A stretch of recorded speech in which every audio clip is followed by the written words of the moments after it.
Paano kung sasabihin ko sa inyo na isang card lang sa iyong wallet could do more than prove who you are? Pwede mo nitong protection laban sa identity theft at cyber attacks. Ngayon, libo-libong Pilipino ang nabibiktima ng identity theft at online fraud bawat taon.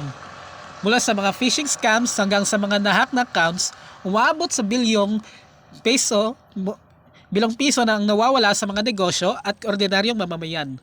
Isipin nyo, isang tindera sa sari-sari store na wala ng puhunan o kaya isang OFW biglang naubos ang ipon. Hindi lang ito nakakaabala, ito isang crisis. Now, imagine transforming our national ID, the Philippine Identification System or PhilSys, na maging bodyguard natin sa cyber world. I present PhilSys Powered Cyber Defense. Paano ito gumagana? First, when our machine learning system detects suspicious activity like someone logging in from a new device, automatic kang hinihingnan ng fingerprint o facial scan.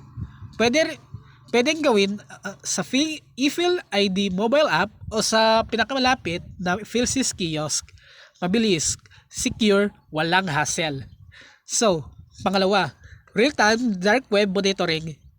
I-check na ang secured na version ng PhilSys number mo kung lumalabas ito sa illegal na site. Kapag nakita, may agad na alert at gabay kung paano mo ma-recover ang identity mo. So, pangatlo, consent-driven data sharing. Ikaw lang ang may control kung kanino mo gusto i-share ang data mo, tulad ng bangko, government services o ospital. Kapag may nag-attempt na hindi ikaw, may automatic na biometric verification unit ulit. So, hindi sila makakalusot. So, ang panghuli, remediation dashboard. Isang secure portal kung saan pwedeng i-freeze ang identity mo, i-reset ang credentials at i-track ang mga threat alerts using your PhilSys login. Anong epekto nito?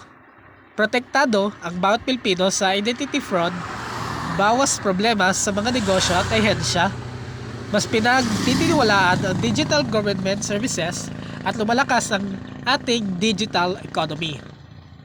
So, let's evolve PhilSys from an ID card into a shield for every Filipino's digital life. Embrace the future of identity protection, where our national ID doesn't just say who you are, it keeps you safe.